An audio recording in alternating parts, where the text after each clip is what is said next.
എല്ലാ പ്രിയ കൂട്ടുകാർക്കും പുതിയൊരു വീഡിയോയിലേക്ക് വീണ്ടും സ്വാഗതം.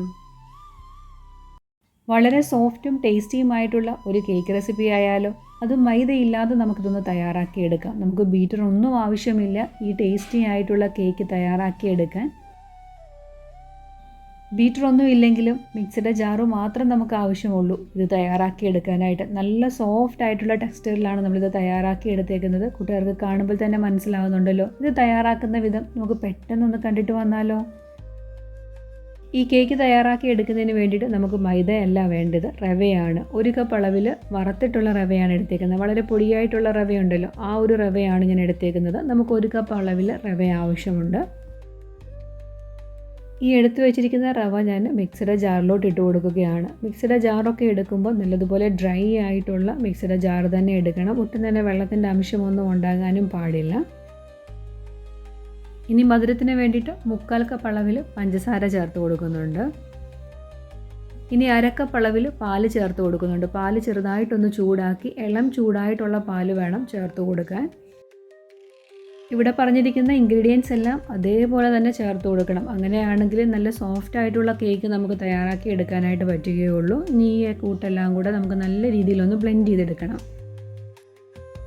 നല്ല രീതിയിൽ ബ്ലെൻഡ് ചെയ്തെടുത്തിട്ടുണ്ട്. പാലും പഞ്ചസാരയും റവയും കൂടെ ഒന്ന് അടിച്ചെടുത്തിട്ടുണ്ട്. നല്ല ക്രീമി ആയിട്ട് തന്നെ അടിച്ചെടുത്തിട്ടുണ്ട്. ഇനി നമുക്കൊരു 10 മിനിറ്റ് ആ മിക്സിയുടെ ജാറിൽ തന്നെ അടച്ചൊന്ന് വെക്കണം. കാരണം റവ ആയതുകൊണ്ട് ഒന്ന് കുതിർന്ന് കിട്ടേണ്ട ആവശ്യമുണ്ട്. 10 മിനിറ്റ് നമ്മളൊന്ന് റെസ്റ്റ് ചെയ്യാനായിട്ട് മാറ്റി വെച്ചിരുന്നല്ലോ. അപ്പോൾ റവ കുറച്ചും കൂടി ഒന്ന് കുതിർന്ന് ടൈറ്റ് ആയിട്ട് വന്നിട്ടുണ്ട്. ഇതിലോട്ട് ഇനി നമുക്ക് ഓയിൽ ചേർത്ത് കൊടുക്കണം. 1/4 കപ്പ് അളവിൽ സൺഫ്ലവർ ഓയിലാണ് ചേർത്ത് കൊടുക്കുന്നത്. നിങ്ങൾക്ക് വേണമെന്നുണ്ടെങ്കിൽ 1/4 കപ്പ് അളവിൽ ബട്ടർ ചേർത്ത് കൊടുത്താലും മതി. ഈ ഒരു രീതിയിൽ അടിച്ചെടുത്തിട്ടുണ്ട്. ഇതിനകത്തോട്ട് നമുക്ക് 1/4 ടീസ്പൂൺ അളവിൽ ബേക്കിംഗ് സോഡ ചേർത്ത് കൊടുക്കണം. അതോടൊപ്പം തന്നെ 1 ടീസ്പൂൺ അളവിൽ ബേക്കിംഗ് പൗഡറും കൂടെ നമ്മൾ ചേർത്ത് കൊടുക്കുന്നുണ്ട്. നമ്മളിവിടെ മുട്ടയോ അങ്ങനെയൊന്നും ചേർത്ത് കൊടുക്കുന്നില്ല. അപ്പോൾ ഇവ രണ്ടും കൂടെ ചേർത്ത് കൊടുത്താലേ കേക്ക് നല്ല സോഫ്റ്റായിട്ട് കിട്ടുകയുള്ളൂ. ഒരു നുള്ളു ഉപ്പും കൂടെ ചേർത്ത് കൊടുക്കണം. ഈ പറഞ്ഞിരിക്കുന്ന കാര്യങ്ങളെല്ലാം അതേ ഓർഡറിൽ തന്നെ സ്റ്റെപ്പായിട്ട് ചെയ്താലേ നമുക്ക് പെർഫെക്റ്റായിട്ട് കേക്ക് തയ്യാറാക്കി എടുക്കാനായിട്ട് പറ്റുകയുള്ളൂ. 1 ടീസ്പൂൺ അളവിൽ വാനില എസൻസും കൂടെ ചേർത്ത് കൊടുത്തിട്ടുണ്ട്. ഇവയെല്ലാം കൂടെ അടിച്ചെടുത്ത് നല്ല ക്രീമി ആയിട്ടുള്ളൊരു ബാറ്റർ തന്നെ നമ്മളിവിടെ റെഡിയാക്കി എടുത്തു കഴിഞ്ഞു. ഇനി ടൂട്ടി ഫ്രൂട്ടി ചേർത്തിട്ടുള്ളൊരു കേക്കാണ് നമ്മൾ തയ്യാറാക്കി എടുക്കുന്നത്. 2 ടേബിൾ സ്പൂൺ അളവിൽ ടൂട്ടി ഫ്രൂട്ടി, ലേശം മൈദയാണ് ഞാൻ ചേർത്തേക്കുന്നത്. ഒന്ന് കോട്ട് ചെയ്ത ശേഷം ആ ടൂട്ടി ഫ്രൂട്ടിയുടെ കോട്ടും ഈ ബാറ്ററിലോട്ട് നമുക്ക് ഒഴിച്ച് ഒന്ന് മിക്സ് ചെയ്തെടുക്കാം. ടൂട്ടി ഫ്രൂട്ടിയും കൂടെ ചേർത്ത് കൊടുത്തിട്ട് സ്പൂൺ ഉപയോഗിച്ചിട്ട് ഇതുപോലെ ഒരേ ഡയറക്ഷനിലൊന്ന് മിക്സ് ചെയ്തെടുക്കുക. നമ്മൾ മൈദയിൽ കോട്ട് ചെയ്ത് കൊടുത്താൽ മാത്രമേ ആ ടൂട്ടി ഫ്രൂട്ടി കറക്റ്റായിട്ട് നമുക്കിതിലോട്ട് ടൂട്ടി ഫ്രൂട്ടി മാത്രമല്ല നട്ട്സൊക്കെ വേണമെന്നുണ്ടെങ്കിൽ ചോപ്പ് ചെയ്തത് വേണമെങ്കിൽ ചേർത്ത് കൊടുക്കുക. അങ്ങനെ നട്ട്സൊക്കെ ചേർത്തിട്ടുള്ളൊരു കേക്ക് രീതിയിലും ഇത് തയ്യാറാക്കി എടുക്കാവുന്നതാണ്. ഇനി ബട്ടർ പേപ്പറൊക്കെ കട്ട് ചെയ്ത് വെച്ചിരിക്കുന്ന ഒരു കേക്ക് ട്രേയിലോട്ടാണ് ഈ ബാറ്ററി ഞാൻ ഒഴിച്ചു കൊടുക്കാൻ പോകുന്നത്.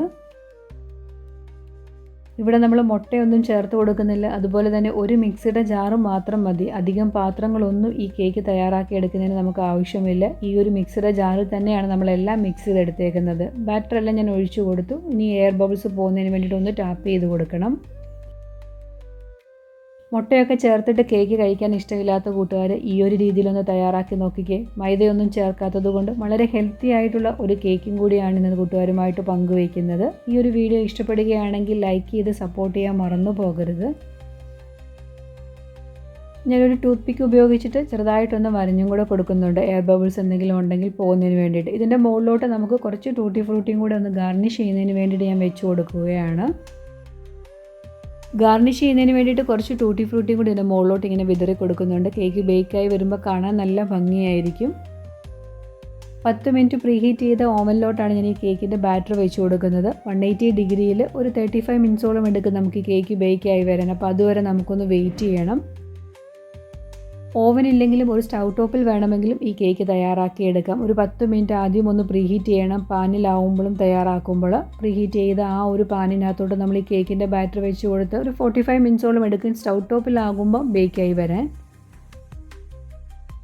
കേക്ക് ഇപ്പോൾ ബേക്കായി വന്നിട്ടുണ്ട്. കണ്ടോ, നല്ല സോഫ്റ്റ് ആയിട്ടുള്ള കേക്കാണ് നമ്മൾ തയ്യാറാക്കിയെടുത്തത്. ചൂടൊക്കെ ആറിയപ്പോഴത്തേക്കും ഞാൻ കേക്ക് ട്രെയിൽ നിന്ന് ഡിമോൾഡ് ചെയ്തെടുത്തിട്ട് ഇതുപോലൊരു പാത്രത്തിലോട്ട് വെച്ച് കൊടുത്തിട്ടുണ്ട്. ഇനി നമുക്കിതൊന്ന് കട്ട് ചെയ്ത് നോക്കാം നമ്മുടെ കേക്ക് എങ്ങനെയുണ്ടെന്ന്. കട്ട് ചെയ്യുമ്പോൾ തന്നെ നിങ്ങൾക്ക് മനസ്സിലാകും നല്ല സോഫ്റ്റ് ആയിട്ടുള്ള കേക്കാണ്. കത്തി വയ്ക്കുമ്പോൾ തന്നെ താഴ്ന്നു പോകുന്നുണ്ട്, അത്രയ്ക്ക് നല്ല സോഫ്റ്റാണ്. നമ്മളിവിടെ മുട്ട ചേർത്ത് കൊടുത്തിട്ടില്ല, അതുപോലെ തന്നെ ബീറ്ററിലൊന്നും അടിച്ചിട്ടെടുക്കുകയോ ഒന്നും ചെയ്തിട്ടില്ല. നല്ല പെർഫെക്റ്റ് ആയിട്ടുള്ള കേക്ക് തന്നെ തയ്യാറാക്കി എടുത്തിട്ടുണ്ട്. ടൂട്ടി ഫ്രൂട്ടിയൊക്കെ കണ്ടോ, കറക്റ്റായിട്ട് നമ്മുടെ കേക്കിൻ്റെ ബാറ്ററി കിട്ടിയിട്ടുമുണ്ട്, ഒന്നും അടുക്കി പോയിട്ടോ ഒന്നുമില്ല. ടേസ്റ്റി ആയിട്ടുള്ളൊരു കേക്ക് തന്നെ നിങ്ങൾക്ക് ഈ ഒരു രീതിയിൽ തയ്യാറാക്കി എടുക്കാൻ പറ്റും.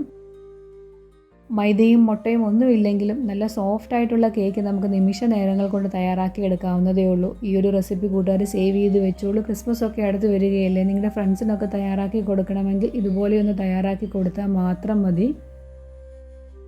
സാധാരണ രീതിയിലൊരു കേക്ക് തയ്യാറാക്കി എടുത്തു കഴിഞ്ഞാൽ അതിൻ്റെ പാത്രങ്ങൾ കഴുകാൻ തന്നെ കുറേ സമയമെടുക്കും. ഇതാകുമ്പോൾ നമുക്കൊരു മിക്സിയുടെ ജാറ് മാത്രമേ ആവശ്യമുള്ളൂ. അധികം പാത്രമൊന്നും ഞാനിവിടെ ഉപയോഗിച്ചിട്ടില്ല. ഈസി ആയിട്ടുള്ള കേക്കിൻ്റെ റെസിപ്പി കൂട്ടുകാർക്ക് ഇഷ്ടമാകുകയാണെങ്കിൽ ഫ്രണ്ട്സിനും കൂടെ ഒന്ന് ഷെയർ ചെയ്ത് കൊടുക്കുക. ഇന്നത്തെ കേക്കിൻ്റെ റെസിപ്പി കൂട്ടുകാർ സബ്സ്ക്രൈബ് ചെയ്യാതെയാണ് കാണുന്നുണ്ടെങ്കിൽ ഒന്ന് സബ്സ്ക്രൈബ് ചെയ്ത് സപ്പോർട്ട് ചെയ്യാനും കൂടെ മറന്നു പോകല്. ഈ ടേസ്റ്റിയും സോഫ്റ്റുമായിട്ടുള്ള റെസിപ്പി കൂട്ടുകാർക്ക് എന്തായാലും വളരെയധികം ഇഷ്ടപ്പെടും. ഇതുപോലെ ഒന്ന് തയ്യാറാക്കി നോക്കിക്കോളൂ, ഒട്ടും തന്നെ ഫ്ലോപ്പ് ആകാതെ നിങ്ങൾക്ക് തയ്യാറാക്കിയെടുക്കാം. മൈദയും മുട്ടയും ഒന്നും ചേർത്ത് കൊടുത്തില്ലെങ്കിലും നല്ല സോഫ്റ്റ് ആയിട്ടുള്ള കേക്ക് തന്നെ ഈ ഒരു റെസിപ്പി കൂട്ട് നിങ്ങൾക്ക് തയ്യാറാക്കി എടുക്കാനായിട്ട് പറ്റുന്നതാണ്. അടുത്ത ദിവസം നല്ലൊരു റെസിപ്പിയായിട്ട് കൂട്ടുകാരുടെ ഇടയിലേക്ക് വളരെ പെട്ടെന്ന് തന്നെ ഞാൻ എത്തുന്നതാണ്. Thanks for watching.